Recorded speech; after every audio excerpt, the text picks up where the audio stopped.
Kalau mau saya jelaskan dari yang paling belakang itu,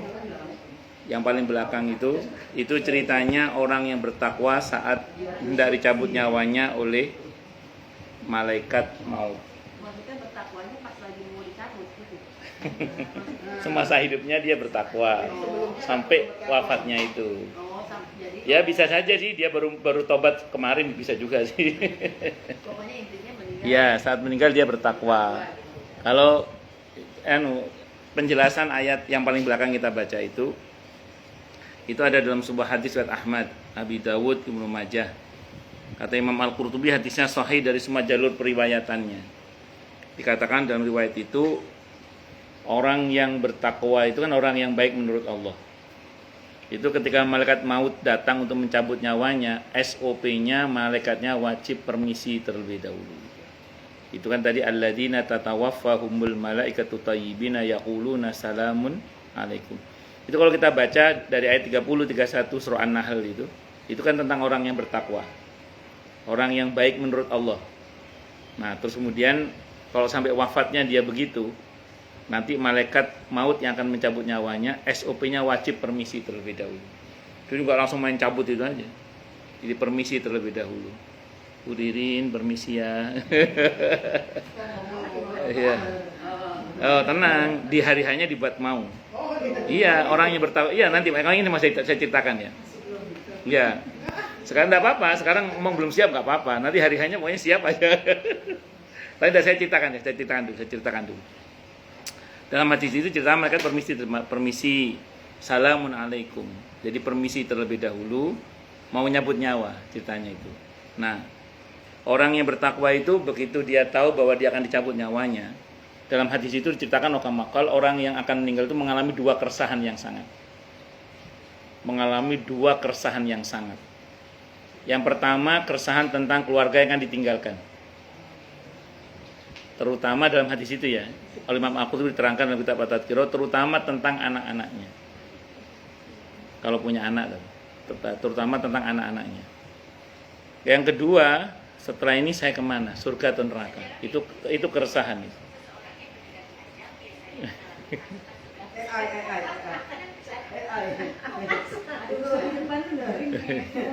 Ya.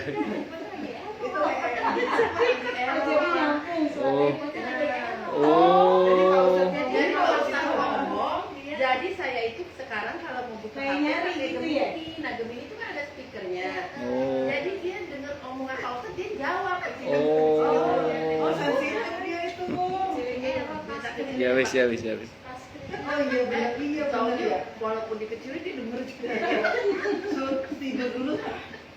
Ya wis. Jadi singkat cerita, keresahan yang pertama kan tentang keluarga yang akan ditinggalkan itu. Oleh para malaikat dijawab keresahannya.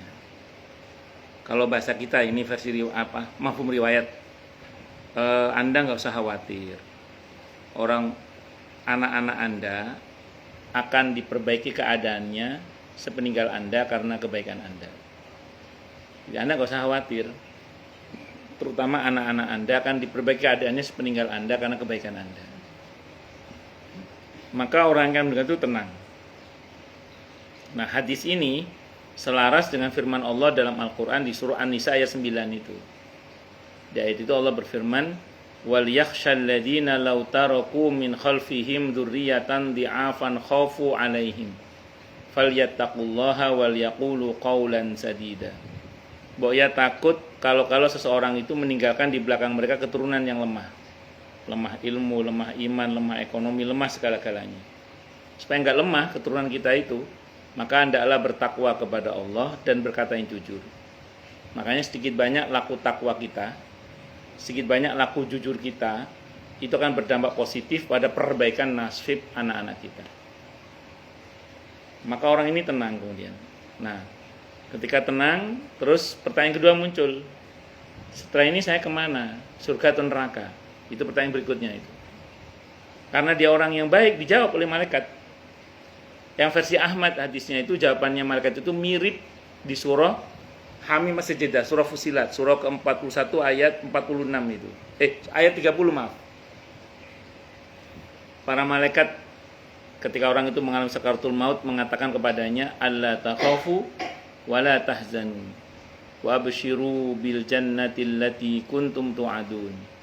Jangan takut, jangan sedih, Anda dijamin masuk surga. Sampai sini kita paham ya.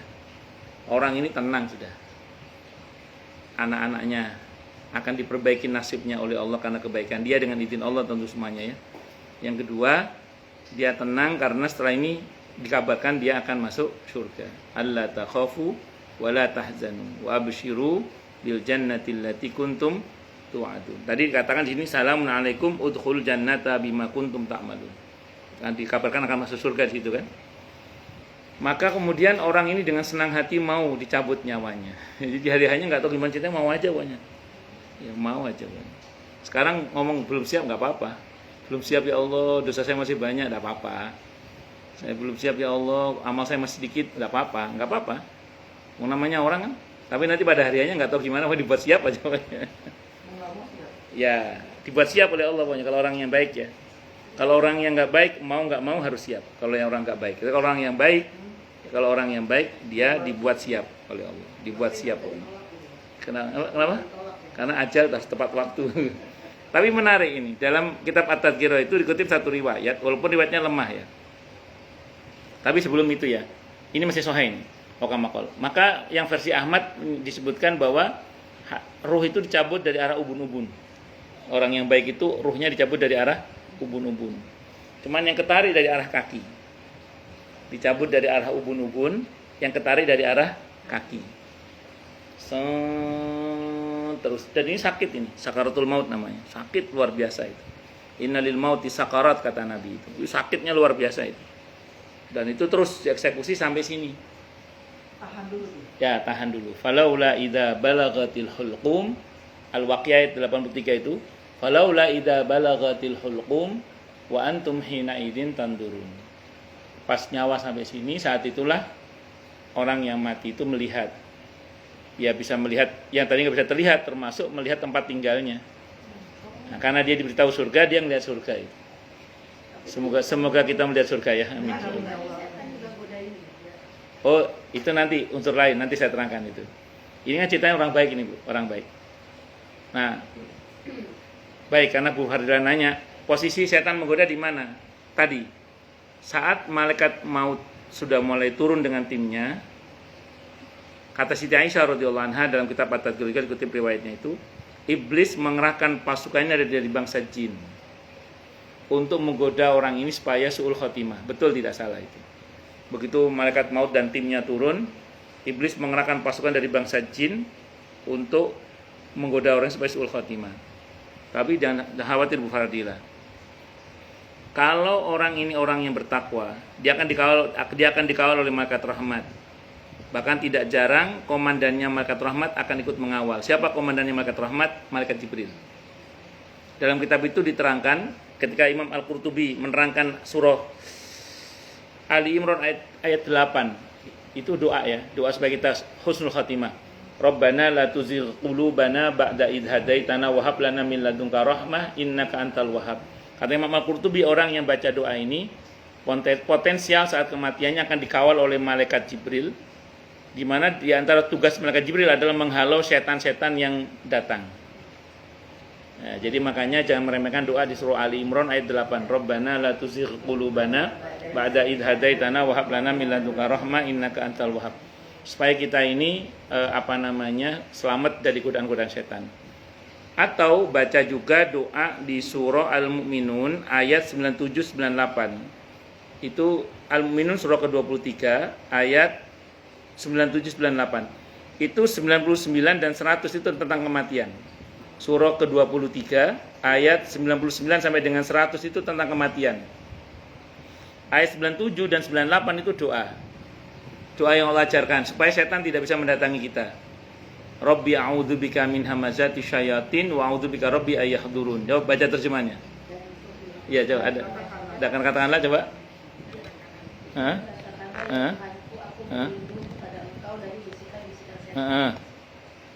Dan terus. Satu lagi. Dan aku berlindung pula kepada Engkau ya Tuhanku agar mereka tidak mendekati Iya, kita berdoa pada Allah agar setan tidak bisa mendatangi kita. Doa ini Allah ajarkan di pada bagian ayat persis sebelum Allah bicara tentang kematian. Seolah-olah Allah mau menyampaikan kepada kita bahwa baca doa ini agar nanti pas hari kematian kita setan tidak bisa mendatangi kita. Biasanya saya baca sebelum sholat ya. Bagus, nggak apa-apa. Bagus, nggak apa-apa. Kalau saya bacanya pagi dan petang, sebenarnya nggak harus pagi dan petang. Ini bebas kapan aja. Kenapa kok pagi dan petang? Biar inget aja. Kalau Bu Haji misalnya bacanya sebelum sholat, nggak apa-apa, silahkan. Ini bebas kapan aja. Tapi ini doa yang sangat bagus. Ya, yang ngajarin Allah pasti bagus lah ya. Tapi maksud saya itu supaya kita selamat dari godaan setan. Rabbi a'udzubika min hamazati syayatin wa a'udzubika rabbi ayyahdurun. Itu seperti itu. Kalau kita ingin mendoakan anak-anak kita, keluarga kita, itu kita bisa mendoakan doanya ibunya Siti Maryam kepada Siti Maryam. Inni u'idzuha bika wa dzurriyyataha minasyaitonir rajim itu. Jadi kalau kita misalnya anak kita jumlahnya banyak, inni u'idzuhum bika wa dzurriyyatahum minasyaitonir rajim. Itu seperti itu. Kalau kita ingin mendoakan anak-anak kita ya. Baik. Sebentar, ini ayatnya di hadis ini beda. Sebentar. Inni u'idzuhum bika, ini doanya ibunya Siti Maryam untuk Siti Maryam supaya terhindar dari setan. Ini doa ini bagus kalau kita baca untuk mendoakan anak-anak kita ya. Sebentar, saya lihat dulu Baji. Ya, semuanya sih sebenarnya. Ya, cuman domirnya aja diganti. Ini surah Ali Imran ayat 36. Coba baca terjemahnya, Bu. Surah Ali Imran ayat 36, baca terjemahnya silakan. Iya. Doanya ibunya Siti Maryam untuk Siti Maryam. Surah Ali Imran surah ketiga ayat 36. Baca terjemahnya mungkin silakan. Maka ketika melahirkannya dia berkata, ya Tuhanku, aku telah melahirkan anak perempuan. Padahal Allah lebih tahu apa yang dia lahirkan dan laki-laki tidak sama dengan perempuan. Dan aku memberinya nama Maryam. Terus? Dan aku mohon perlindunganmu untuknya dan anak cucunya dari gangguan setan yang terkutuk. Itu inni u'idzuha bika wa dzurriyyataha minasyaitonir rajim. Itu kalau anak laki-laki, Bu Faridah kan Bu Faridah kan anaknya laki-laki semua itu. Tapi cucu perempuan. Ya wis, berarti semuanya ya. Ya semua, berarti kalau jumlahnya lebih dari 3, apalagi Bu Karmila lebih dari 3. Jadi langsung pakai hum aja.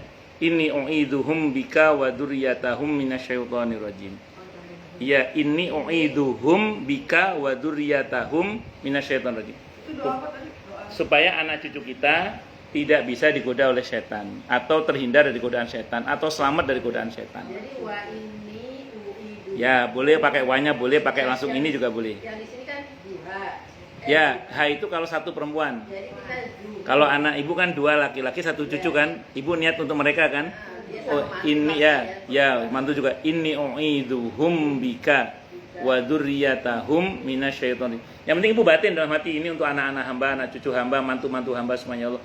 Inni u'idzuhum bika wa dzurriyyatahum minasyaitonir rajim. Itu doa kalau untuk anak-anak kita, supaya anak-anak kita tidak digoda oleh setan atau tidak bisa digoda oleh setan atau selamat dari godaan setan. Sebagaimana Siti Maryam didoakan oleh ibunya itu. Yang apa tadi yang Robbana hablana itu apa? Robbana la tuzigh qulubana itu surah Ali Imran ayat 8. Kalau Robbana hablana mah Kalau sama itu Al-Furqan 74. Al-Furqan Robbana hablana itu. Ayat berapa, Bu? Kalau itu Ali Imran ayat 8. Doa apa itu? Supaya kita saat kematian terutama tidak tergelincir, supaya tetap husnul khotimah. Kalau kata Imam Al-Qurtubi ada potensi dikawal oleh malaikat Jibril. Kalau kata Imam Al-Qurtubi ya dalam kitab At-Tadhkirah itu ketika menjelaskan ayat itu. Beliau menafsirkan kata Rahman situ dengan malaikat Jibril. Itu kata Imam Al-Qurtubi ya dalam tafsirnya begitu. Nggih.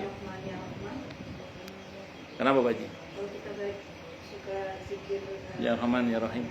Ya Rahman ya Rahman. Itu sama juga kita kayak ini malaikat Jibril sama baca doa.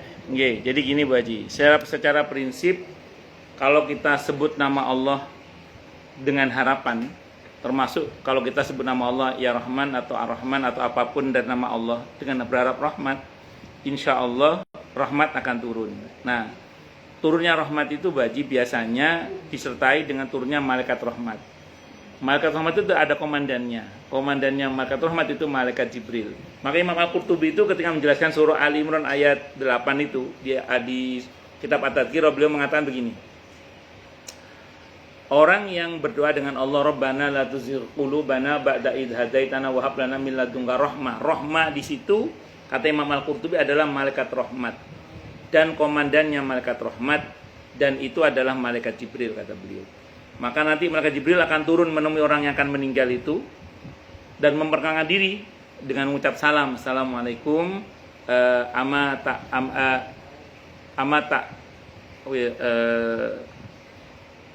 maaf saya lupa bahasanya.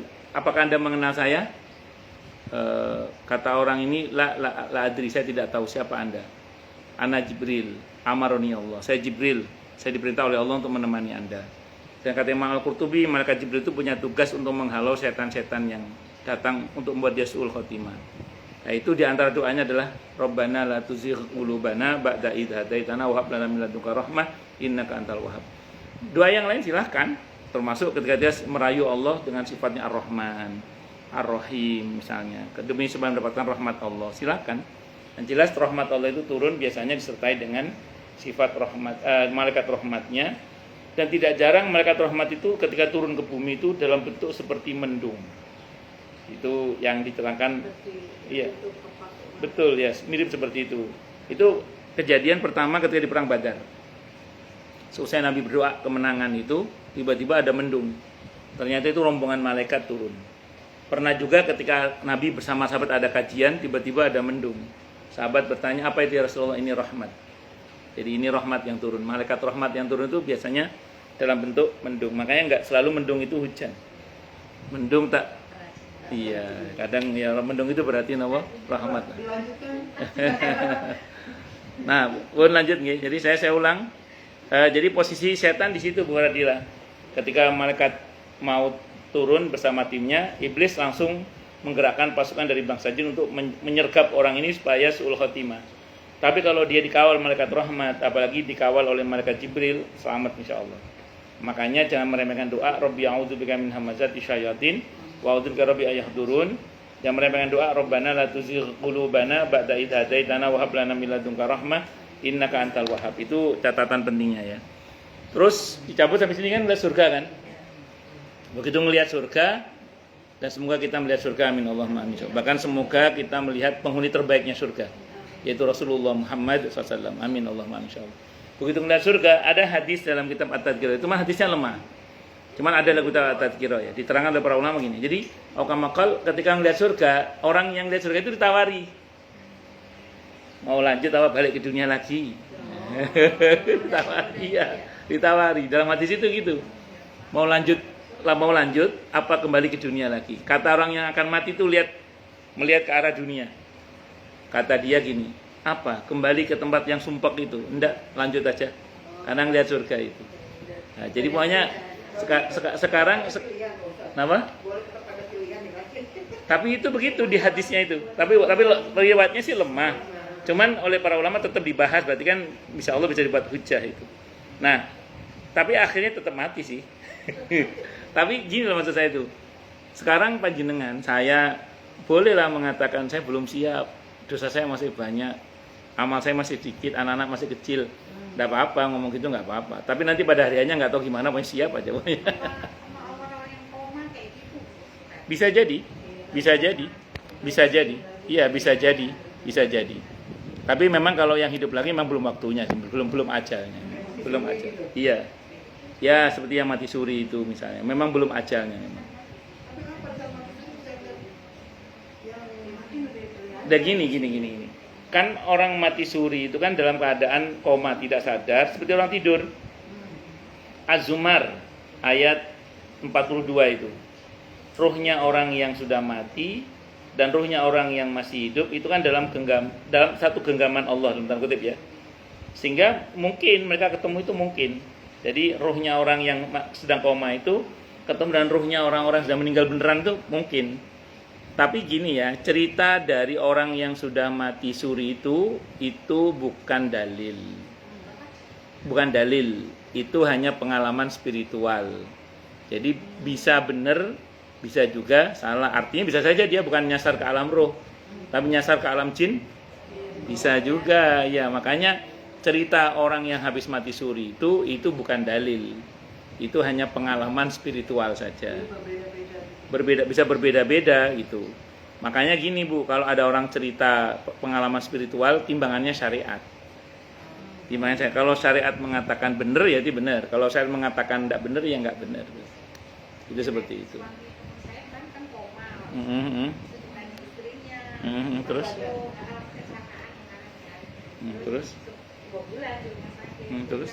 Pak, waktu kamu koma lihat apa gitu kan, istrinya nggak kenal. Terus dia bilang, aku ke mall katanya gitu. Kayak di mall itu masa gedung-gedung tinggi gitu. Terus? Tapi nggak ada orang. Katanya gitu. Saya Iya. apa adanya gitu. Tapi tahu-tahu pas melek, aku di rumah sakit ya. Ya itu pengalaman beliau aja. Ya selebihnya Kayak gitu masuk ke dunia. mungkin wallah a'lam. Ya. Masuk ke sarjana.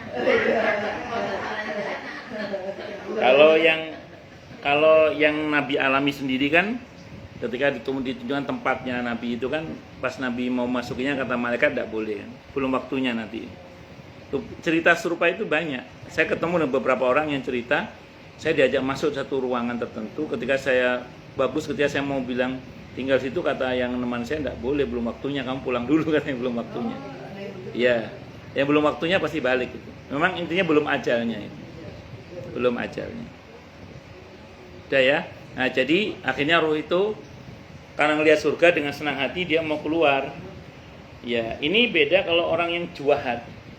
Kalau orang yang juahat itu malaikatnya datang nggak pakai permisi. Yang di ayat sebelumnya tadi, yang ayat sebelumnya itu udah pakai permisi. Oh, nah, kira-kira gitu.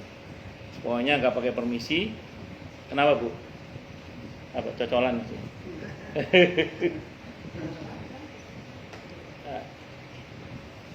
Nah, mau dibagi dulu cocolannya. Oh nanti aja. Oke. Singkat kata cerita, kalau orang yang juahat, yang di ayat sebelumnya dia kan ada yang dicabut nyawa dalam keadaan zalim itu tadi, ya, ayat berapa itu yang sebelumnya itulah. Nah, itu yang ayat berapa tadi ya? Itu yang ayat 28 dan seterusnya itu. Itu kalau orang yang juahat itu, malaikatnya nggak pakai permisi, datangnya langsung lah gitu. Nah sama, begitu dia sadar bahwa malaikat maut sudah akan mencabut nyawanya, di situ dia mengalami keresahan yang sangat. Sama tentang anak-anaknya, tentang keluarga yang ditinggalkannya. Yang kedua, setelah ini saya kemana? Surga atau neraka? Cuman sayangnya keresahan itu nggak dijawab oleh malaikat. Anak-anak saya bagaimana? Mbuh, nggak dijawab. Saya surga neraka, mbuh, nggak dijawab. Sama malaikat nggak mau jawab. Dalam keadaan yang resah itu dicabut nyawanya. Ya ini yang orang, kalau yang dalam versi riwayat Ahmad tadi, kalau orang baik kan ubun-ubun. Kalau ini tidak, terserah malaikatnya, suka-suka dia. Mau cabut dari pantatnya, dari suka-suka malaikat dicabut aja udah. Nah, cuman tetap nanti sampai sini berhenti dulu. Jadi kalau yang versi orang yang cuhat ini, malaikatnya suka-suka nyabutnya itu. Main cabut aja udah. Cuman sampai sini tetap berhenti dulu. Ngelihat tempat tinggalnya. Begitu ngelihat tinggalnya, naudzubillah, lihat neraka. Ini belum lagi godaan setan yang tadi mencoba memalingkan dia dari la ilaha illallah ya. Nah, karena malaikat adab tidak akan menghalangi setan untuk menggoda dia. Naudzubillah min syarri dzalik. Maka kemudian orang ini ngelihat neraka. Begitu ngelihat neraka, naudzubillah min syarri dzalik, dia tidak mau mati. Ruhnya nggak mau keluar. Bahkan di surah Al-Munafiqun ayat 10 negosiasi dia. Laula akhartani ila ajalin qarib fa asaddaqa wa akum minas solihin. Ya Allah, andaikan kematian saya ditunda sebentar aja, saya mau sedekah dan menjadi hamba-Mu yang soleh. Negosiasi dia, ngelihat neraka kan, lihat neraka nggak berani keluar dia, maka dia negosiasi. Ya Allah, andaikan kematian saya ditunda sebentar aja, saya mau sedekah dan menjadi hamba-Mu yang soleh. Tapi di ayat 11-nya Al-Munafiqun oleh Allah ditolak kan. Karena ajal tidak bisa dinegosiasikan untuk diakhirkan walaupun cuma sesaat. Artinya dia harus mati tetap. Maka mau tidak mau harus mati. Kalau orang yang tadi ngeliat surga kan dibisiki ya ayyatuhan nafsul mutmainnah irji'i ila rabbiki radiyatan mardiyah. Yang ini enggak, ya ayyatuhan nafsul khabithah, jiwa yang busuk keluar, dipaksa keluar. Karena nggak mau keluar, kan dia nggak mau keluar kan. Sementara aja harus tepat waktu, dipukul akhirnya. Surah Al-An'am ayat 93, Surah Muhammad ayat 27, dipukul sama malaikat. Karena dia nggak mau keluar. Akhirnya mau tidak mau dia keluar. Ya, singkat kata singkat cerita, akhirnya bersangkutan mau tidak mau ya harus mati. Nah ini. Kalau seandainya kita masih nego terus nggak mau itu, emang nggak mau keluar gitu. Iya, karena dia nggak mau keluar, nggak mau mati dia. Karena ngelihat neraka itu takut. Iya, negosiasi, tapi negosiasi tidak berlaku. Kita sedekahnya makan bakso ya. Nah, mungkin kalau ibu nanya kenapa dia kok teriak ditunda kematian, kepingin sedekah dan menjadi hambamu yang saleh. Padahal ibadah kan banyak. Ibadah itu banyak, ada sholat, ada haji, ada umrah, ada macam-macam. Kenapa kok dia pengen sedekah? Segini ya. Kalau untuk sholat kan nunggu waktu sholat juga kan, mesti wudhu dulu, ruwet ya. Ya. Umrah apalagi kan, terus haji kuotanya masih lama misalnya. Ya singkat kata singkat cerita, sedekah paling gampang. Sedekah itu orang mau mati kecil-kecil, tolong transfer ke masjid sana ya gitu. Tolong transfer ke musola sana ya. Ya tolong nanti kirim ke fuqara masakin sana ya. Itu paling gampang. Ya. Cuma kan masalahnya nyawa ada di sini nyawa. Masalahnya nyawa udah di sini masalahnya. Akhirnya ya mau tidak mau ya dia tetap harus mati. Udah terlambat. Itu yang pertama. Jadi memang ibadah yang paling mudah sedekah memang itu. Tinggal ngomong aja juga transfer. Kalau ada yang ditransfer. Itu yang pertama. Yang kedua gini, ini yang kedua penjelasannya. Setiap kita itu pasti pengen meninggal itu sedang sholat, sedang puasa, sedang baca Al-Quran, sedang ngaji gitu ya. Pengennya itu gitu. Nah masalahnya tidak semua orang meninggal itu sedang sholat, sedang taklim, sedang baca Al-Quran. Semua kita sedang begitu. Nah padahal itu sangat kita harapkan. Maka salah satu yang paling kita harapkan ketika kita mati di atas ranjang kita itu, musola yang pernah kita bantu lagi dipakai orang untuk sholat. Sehingga kita mendapatkan pahala yang sama dengan orang yang sholat di musola yang pernah kita bantu itu. Kita berharap pada saat kita mati di atas ranjang kita, anak-anak santri, anak-anak yatim yang pernah kita bantu itu lagi belajar, lagi baca Al-Quran atau lagi sholat, lagi apa. Sehingga kita pas saat dimati di atas ranjang itu, kita dapat pahala yang sama dengan mereka yang kita bantu. An-Nisa ayat 85 itu. May yashfa' syafa'atan hasanatan yakul lahu nasibum minha. Siapa yang memberikan pertolongan yang baik, maka dia akan dapat pahala yang sama dengan pertolongan atau yang ditolong tersebut. Nah, ini kok ada orang mati, ketika mati kok tidak ada satupun kebaikan untuk dia. Berarti orang ini kan pakai dal berarti dia. Kalau kita pernah sering nyumbang masjid, musola, majelis taklim, fuqara masakin, anak yatim, para santri, penggiat dakwah macam-macam, ya mosok pas kita mati nggak ada yang nyangkut satupun. Kalau kita apalagi rajin Jumat berkah misalnya, wah masa nggak ada yang nyangkut satupun. Kalau kita rajin nyumbang masjid, musola, majelis taklim, pesantren, perbaikan jalan, pengadaan sumber bersih, modal usaha, beasiswa sekolah, pengadaan Al-Quran, ya mosok nggak ada yang nyangkut sama sekali. Kita bantu para penggiat dakwah, guru-guru TPQ macam-macam, masa nggak ada yang nyangkut sama sekali? Masa nggak ada? Pasti ada lah. Makanya ini kok sampai dia pas mati nggak ada sama sekali kebaikan untuk dia, berarti orang ini semasa hidupnya pakai dal. Makanya nyesalnya pengen sedekah, minta waktu sebentar aja. Tapi sayangnya nyawa di sini negosiasi udah nggak berlaku lagi. Sehingga mau tidak mau dia harus mati karena ajal tidak bisa dinegosiasikan untuk diakhirkan walaupun cuman sesaat. Nah itu bisa dibang.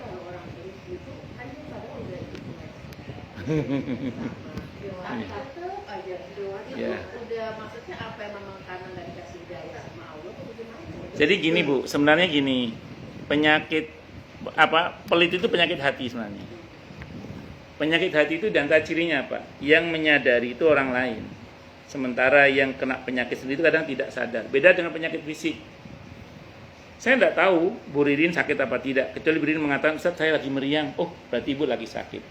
Jadi yang sakit fisik itu yang pertama kali merasakan yang sakit. Kita yang di luar baru tahu setelah diberitahu. Beda dengan penyakit hati. Kalau penyakit hati kadang yang tahu terlebih dahulu itu orang lain.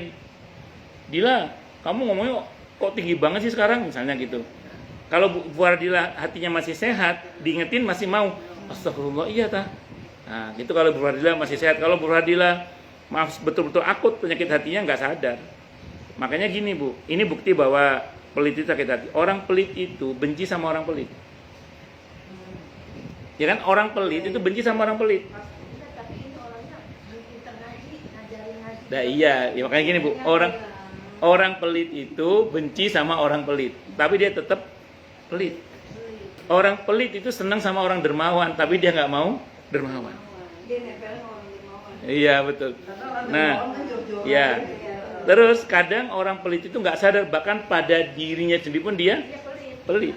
Gitu. Buat dirinya Nah, sendiri. itu penyakit itu Bu. Nah pertanyaan Ibu menarik tadi. Tapi dia rajin ngaji.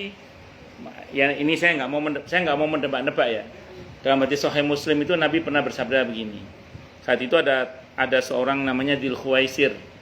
Dzul Khuwaisir ini Nabi bersabda kepada para sahabat, nanti kamu di belakang hari kalau diberi panjang umur, kamu akan tahu orang model kayak dia, kata Nabi. Dimana kalau kamu lihat bacaan Quran dia, Quran kamu rasanya nggak ada apa-apanya. Kalau kamu lihat bacaan Quran dia, bacaan Quran kamu rasanya nggak ada apa-apanya. Kalau kamu lihat sholat dia, sholat kamu rasanya nggak ada apa-apanya. Cuman mereka ini hanya, tapi semua itu tidak pernah melampaui kerongkongannya.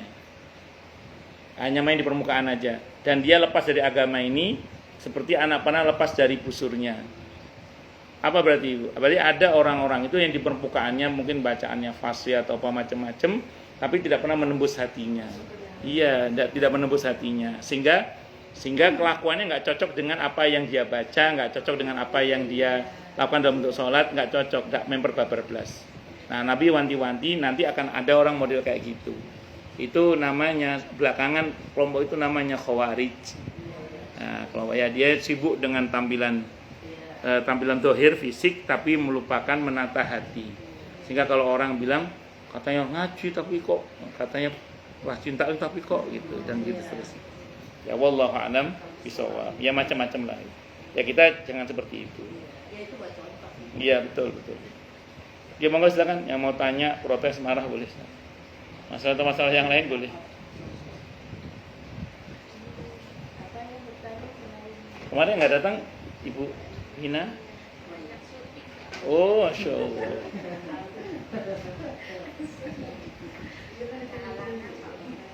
Saya bulan-bulan ini kayaknya menghadiri halal bihalal yang datang orang Ustaz TV.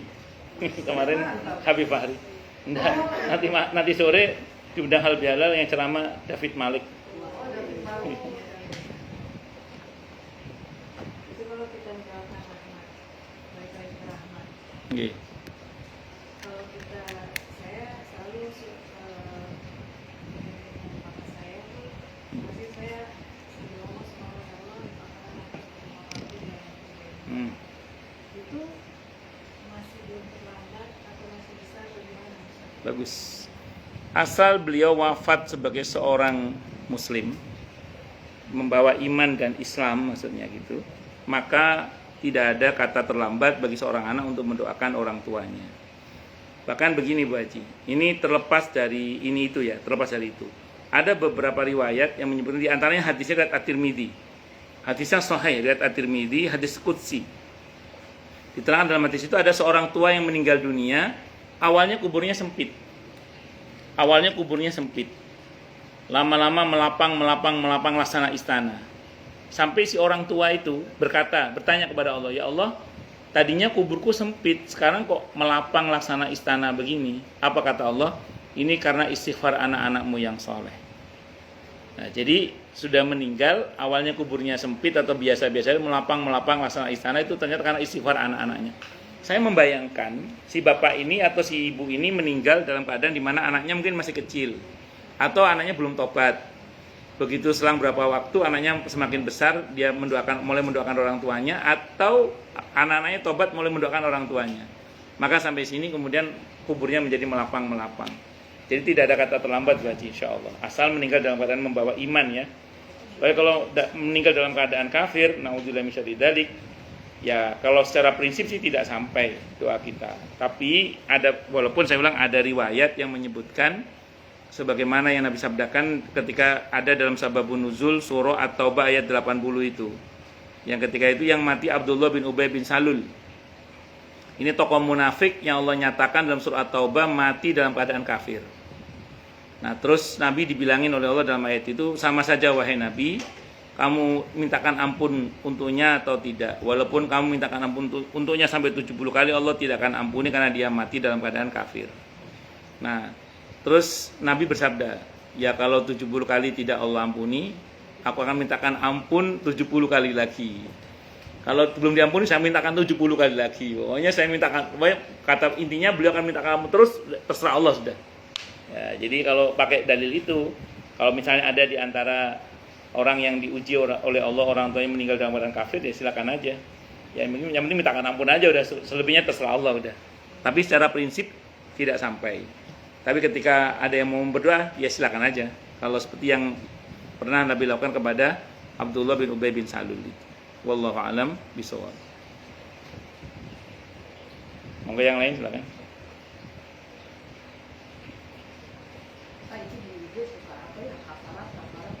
Apa Bu? Kafarat apa dulu? Kafarat. Oh, ini. Kayak apa? Dunia. Iya, saya janji nih kalau saya nazar kayak gitu ya. Baik. Ada dosa-dosa tertentu yang tidak cukup hanya dengan istighfar dan tobat, tapi harus bayar denda memang. Untuk orang yang sudah tidak mampu lagi berpuasa dan tidak bisa lagi menggantinya di hari yang lain. Ya itu denda namanya. Ada denda namanya fidyah. Pelanggaran sumpah namanya kafarat. Ya, biasanya kalau kafarat memang berhubungan dengan dosa ya. Tapi kalau fidyah biasanya bukan dosa. Tapi masing-masing punya nama sih. Kayak haji itu namanya dam misalnya. Nah, sementara kalau untuk puasa namanya fidyah. Kalau pelanggaran sumpah namanya kafarat. Intinya denda itu. Denda. Ada yang wajib dibayar, ada yang sunnah dibayar. Ya, jadi kalau untuk jenis puasa sumpah itu termasuk yang wajib ditunaikan. Dendanya sumpah itu tidak hanya itu. Dendanya sumpah itu diatur oleh Allah di surah Al-Maidah ayat 89. Pilih itu. Memerdekakan budak, terus apa lagi itu? Memberi makan. Kenapa? Baca dulu. Al-Maidah ayat 89. Ayat 89.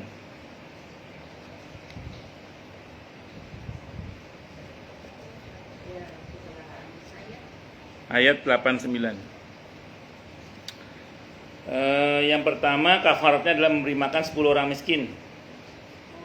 Nanti saya terangkan ya. Memberi makan 10 orang miskin. Ya betul. Terus kemudian atau memberi pakaian mereka. Nanti saya terangkan. Atau memerdekakan budak. Kalau tidak mendapati semua itu, bisa dengan cara puasa 3 hari. Tidak harus berturut-turut. Saya terangkan ya. Pertama memberi makan 10 orang miskin. Kalau di fikih, kafarat itu harus bahan mentah, bukan bahan mateng. Kalau di fikih madzhab Syafi'i, beras, gandum, ya pokoknya yang dimakan oleh masyarakat kita lah. Nah, jadi bukan bahan mateng, tapi yang masih mentah berupa beras. Kalau dalam madzhab Syafi'i tapi ya, nah, nanti kemudian per orang, kan 10 orang tadi kan, per orang 1 mud. 1 mud itu 7 ons kira-kira, 1 liter lah. Kalau mau dibulatkan bagus kilo, berarti 10 kilo. Untuk 10 orang atau sekeluarga senilai 10 orang. Misalnya keluarganya itu 5 orang, kita kasih 10 liter atau 10 kilo, yaitu sama saja, tidak apa-apa. Itu kafarat namanya. Atau memberi pakaian mereka. Ibu ada dagangan baju banyak, daripada nggak laku, buat bayar kafarat aja lah. Kasih ke 10 orang miskin. atau satu orang senilai 10 orang, nggak apa-apa, silahkan aja. Ya, pakaian utuh ya, bukan pakaian singlet doang, bukan. Pakaian yang utuh yang kalau dipakai bisa dipakai untuk keseharian lah. Itu seperti itu. Nah, atau memberikan budak. Kalau tidak bisa semua itu, mentok terakhir puasa 3 hari tidak harus berturut-turut. Itu namanya kafarat, denda namanya itu. Tadi Bu nyebut nadar. Nadar itu tidak ada nadar itu tidak ada dendanya, kecuali nadar yang bernilai sumpah. Saya ulang ya, nadar itu tidak ada dendanya. Nadar itu kecuali nadar yang bernilai sumpah. Sumpah gini, demi Allah nanti misalnya kalau anak saya akan, itu namanya nadar yang mengandung sumpah namanya. Itu baru ada dendanya. Kalau nggak ada nggak bisa. Dan nadar itu harus dilaksanakan, tidak bisa tidak. Kalau tidak mampu harus tobat. Wajib tobat karena itu berdosa. Makanya jangan gampang bernadar. Tidak boleh gampang bernadar. Nah, namanya bernadar itu tidak ada kafaratnya. Karena nadar itu harus dilaksanakan. Nah, kalau nggak dilaksanakan berdosa, wajib tobat. Wajib tobat. Makanya jangan gampang nadar. Iya, jangan gampang nadar, Wan. Iya. Iya. Janji kepada Allah nadar itu. Kalau janji pada sesama beda. Kenapa? Sama, itu utang juga. Sama, utang juga itu. Iya. Ya, berarti sumpah dengan kalau itu ada dendanya kalau itu. Kalau nggak pakai sumpah, itu nggak ada dendanya, cuman wajib dipenuhi. Kalau nggak wajib tobat, wajib minta maaf, wajib tobat. Iya, kalau denda sumpah sama. Denda nadar dan sumpah sama. Tapi dengan catatan kalau nadarnya mengandung sumpah. Kalau nggak mengandung sumpah, nadarnya itu tidak ada dendanya karena wajib dipenuhi. Kalau nggak sanggup, wajib tobat, wajib minta maaf itu. Iya, itu seperti itu. Makanya jangan gampang ngobrol janji. Terutama nadar, jangan gampang nadar. Itu satu dulu ya. Kemudian begini, ini lagi pertanyaan gini mungkin. Bagaimana kalau kemudian orang yang kita, misalnya gini, pokoknya nanti kalau saya dapat ini, saya akan kasih kamu sekian misalnya gitu, kan ada janji itu. Tapi sebelum ini terlaksana, orang yang ini sudah mati, bagaimana kalau begitu? Berarti nadarnya batal.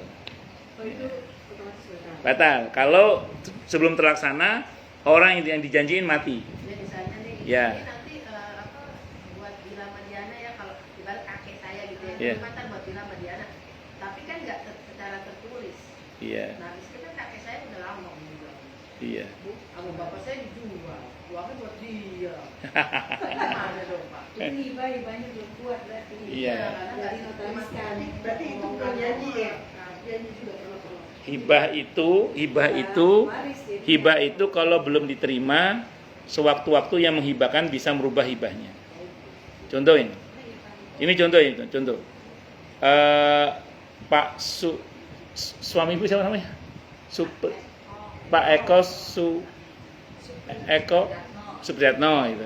Pak Eko, Pak. Saya Pak Eko ngomong ke Bu Ratna. Cinta maksudnya. Iya. Cin, jadi itu mobil buat kamu deh misalnya. Kalau ibu bilang, oke, udah jadi hibahnya jadi itu. Maaf ya, seandainya Pak Eko meninggal dunia, mobil yang sudah dihibahkan itu tidak dihitung waris. Kenapa? Karena sudah dihibahkan ke Bu Ratna. Tapi karena Bu Ratna belum minta BPKB-nya, belum minta SNK-nya, belum minta kuncinya, belum ada diterima mobil itu. Kalau sewaktu-waktu tiba-tiba Pak Eko berubah pikiran, Mah, kayaknya nggak jadi deh. Boleh itu. Ya, kenapa? Karena belum diserah terimakan. Makanya kalau suami ngomong, Mah, ini rumah buat kamu. Oke Pak, mana sertifikatnya? Terima dulu itu. Kalau diterima dikobet, nah bahasa fikihnya dikobet, itu sudah nggak bisa dirubah lagi. Karena bagi seorang suami tidak halal meminta kembali apa yang telah dihibahkan kepada istrinya, kecuali dari orang tua kandung kepada anak kandung khusus. Dari orang tua kandung kepada anak kandung itu boleh. Itu seperti itu. Itu dari orang tuanya Hmm. Yang cewek nanti tanahnya kamu ini Jawa ya, yang laki Hmm. ini ditaruh gitu. Hmm. Bapaknya meninggal. Terus Nah sekarang tanahnya yang buat anaknya yang laki ini kayak masih dikuasai sama ibunya sama kakaknya aja. Nah itu berarti ya sama seperti ya makanya gini kalau hibah kalau bisa kalau hibah kalau bisa hitam di atas putih biar jelas ya biar lebih kuat. Kalau tidak ada begitu memang konsekuensinya begitu sih memang konsekuensinya begitu. Allah alam. Tapi kan kalau yang memberi hibah, kayak bapaknya Dila tadi, sudah nih buat Dila buat ini, tapi dia nggak menguatkan secara notaris, Yeah. tidak ada akte atau tidak ada saksi, terus suratnya terus tidak ada materai segala macam. Tiba-tiba si bapaknya meninggal, kan berubah jadi Waris, iya bisa berubah jadi waris, bisa berubah jadi waris. Tapi gini sebenarnya hibah itu bisa sah, hibahnya si kakek itu bisa sah, asal semua cucunya diberi semua. Oh berarti oh saksinya bapak saya sendiri. berarti nggak ada cucunya ya? Gak ada lagi, Ya. saksinya itu bapak saya sendiri. Itu dari bawah. Cuman karena bapak saya itu orangnya ya gitu, Ya, begitulah. Kalau orang gak pernah susah, kan jadi dia tuh apalagi itu namanya warisan ya, jadi gimana ya? Orangnya tuh kalau di kampung, kalau bapak saya itu tinggal di Jakarta, terus kalau lagi ke kampung di rayu-rayu sama saudara, itu mau ngasih sawah, jalan sawahnya bos. Oh, Bang Ali boleh dong saya minta sawahnya, kasih nggak dia ditanggung buat udah kita tempe. Oh Modelnya sama kayak mau gue. iya. gitu, tanah enak aja ngasih. Jadi gini, secara hukum kalau memang betul cucunya cuma ibu sama adik ibu doang karena anak tunggal ya, hibahnya itu sah sebenarnya, hibahnya itu sah. Ya orang bapak saya saksinya dia tahu. Iya, hibahnya sah. Ya kalau dijual oleh bapaknya sendiri, wallahu a'lam bishawab. Ya. Kalau misalnya gini, Ustaz, saya kan orang tua itu ada rumah di Jawa, tapi emang rumah keluarga gitu Ustaz. Nah jadi kan anak-anaknya semua di Jakarta. Nggih, Karena nggih. ada saudara-saudara Nggih. gitu. Kami Nggih. juga saudara. Nah sekarang rumahnya itu dia tempatin sama saudaranya itu, salah satu saudara itu saudara jauh lah tempatin. Nah kalau kita kan sebagai cucu gitu ya, masih ada istrinya gitu, yang itu pada meninggal semua nih, yang ahli waris pada meninggal semua. Pengen minta haknya lah gitu ya kan dari rumah itu. Yang kan dihalangin sama mereka gitu. Oh di sini rumahnya juga kayak aku. Padahal rumahnya enak, kalau kan di pinggir jalan, buat usaha juga enak. Ya. Itu gimana Pak Ustaz? Ya, Jadi kayak intinya gini Bu, suasana- intinya gini. Membagi waris itu sebenarnya mudah. Yang bikin sulit itu kalau ada di antara ahli waris itu hatinya busuk gitu aja ya. Saudara sendiri, walaupun Ya. juga saudara lain, bukan gak ada hubungannya lah sama keluarga gitu. Padahal bukan ahli waris berarti dia sebenarnya. Bukan Tapi menguasai itu. Tapi menguasai Ya lebih parah lagi malah nih. makanya Ini udah lama di situ. Nah, iya, jadi kayak iya, dan memang udah lama di situ. Iya. Ini rumah Udah juga nggak mau kalau diusir. nggak ditempatin juga rusak kalau nggak gitu. Padahal dulu bapak saya, kakak-kakaknya tuh kalau ada yang rusak ngirim duit ke sana dibenerin. Jadi nggak modal apa-apa. Jadi Ada mau motor, jual ada susah. Katanya dia kan. Nggak mau jual. Iya. Itu kali yang harus dilakukan untuk itu ya. Sertifikat tuh ya? Eksekusi lahan gitu kali ya Pak. Iya. Kuasain orang tadi Iya. cuma dipinjemin gitu loh. Iya. Bisa jadi. Gak usah jauh-jauh Bu. Saya ada jamaah di pondok kopi di Bumi Malaka Asri. Nah beliau ini kan Bu, punya saudara kakak kandung yang masih ngontrak lah. Katanya mau beli rumah sama adiknya gini, udah tempati rumah saya aja itu. Nanti ditabung daripada ngontrak, tabungannya nanti buat beli rumah. Setelah sekian tahun nggak beli-beli, sampai suatu saat rumah itu kan mau dipakai, mau dibenerin lah macam-macam. Nggak mau pergi. Terus udah gitu menfitnah lagi ke orang-orang sekitar rumah itu ngomong, itu rumah itu udah saya beli kok 2 miliar atau berapa gitu. Kata adiknya, kapan saya terima duitnya katanya. Ya emang anu. Tapi indah sih, akhirnya rumah itu memang harus roboh, memang sudah tua. Sehingga mau dia harus pindah emang. Akhirnya ya dikerja. Iya, kayaknya sih sudah pindah kayaknya. Jadi setiap kalau ada acara di rumah gitu atau di rumah saudara gitu yang di Jakarta pada ngomongin yang di Jawa. Iya, padahal itu bukan ahli waris padahal ya. Berarti rumah jangan dibenerin, biar roboh dulu kayak rumah sakit. Bener itu bener. Kita benerin sendiri kalau ada yang ini nih, Mbak. Tapi kan minta uang kan? Enggak, pas kan pada meninggal. Waktu masih hidup iya. Suratnya siapa yang pegang surat? Siapa? Katanya ya Ya udah. Jadi kan kita kan orang Jakarta nih, misalnya ke sono ngurus-ngurus gitu. Di sini aku datengin tuh tahun lalu kita datengin. Terus kata dia, di sini mah rumahnya gaya aku baru pinggir jalan. jalan gede. Enggak apa-apa, coba saya coba dulu gitu. Nah, pura-pura ditulis pakai plang dijual gitu pura-pura. Tapi kalau di kampung itu sih memang harus mendekati aparat desa. Nah, itu. Kalau enggak sulit, karena di kampung itu memang suasananya asri, kecuali mulut tetangganya aja. Ya iya. Jalanannya nak ini Iya, di kampung itu suasananya memang asri kecuali mulut tetangganya. harus ada yang kayaknya ada yang pulang awal itu pura-pura saya mau nempatin. Ngomongin malah enggak nempatin, bilang mau ditempatin di rumah itu. Susah lah kalau di luar wilayah kita tuh susah. Iya, harus mendekati aparatnya. Iya. Deketin itu Aparatnya iya. Gitu kan gitu. Di sini mah di rumah dijual nggak laku, di sini jual semua murah gitu. Ngomongin begitu pada kayak ngalangin gitu supaya rumahnya nggak dijual. Ya enggak, itu dia yang pakai itu pada iya. Bisa-bisanya gitu. Barangkali dia udah biarin aja mau murah sih. Kadang kita ini serba salah ya, maunya berbuat baik, tapi ternyata kebaikan kita disalahartikan gitu, atau dimanfaatkan dalam pengertian yang negatif. Ya anaknya ini ya pakoh lah ibaratnya kalau orang Jawa kan ya pakoh. Itu anak-anaknya kan ada yang cucunya yang besar, itu kan buat mereka kan lumayan kalau misalnya dapet. Iya. Ya. Nah, itu berarti udah beranak pinak tuh deh. Jadi jangan-jangan yang pertama kali diserahkan rumah itu udah nggak ada. Diserahkan yang surat-suratnya Yang tinggal awalnya kan tinggalkan bapak kan lagi tinggal di situ ya. Nah itu tuh bukan sudah sudah jauh lah. tapi masih ada orang tinggal jauh ya Allah.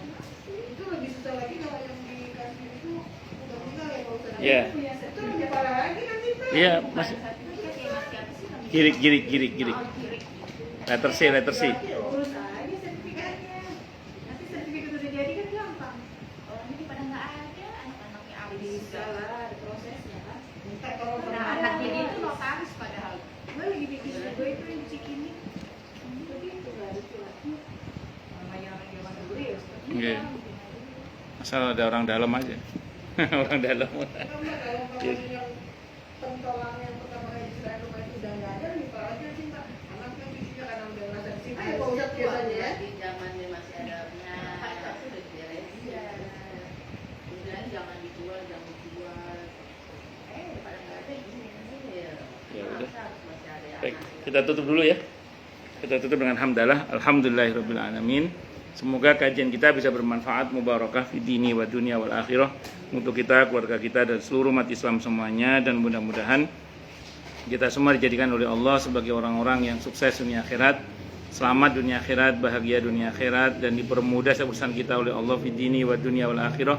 Semoga Allah limpahkan hidayah selalu untuk kita, semoga Allah tingkatkan selalu hidayah untuk kita, dan semoga Allah berikan hidayah untuk siapapun yang melihat kita. Subhanakallahumma bihamdika asyhadu an la ilaha illa anta astaghfiruka wa atubu ilaik. Sallallahu alaihi Muhammad wa ala alihi wasallam. Saya mohon maaf. Wassalamualaikum warahmatullahi wabarakatuh.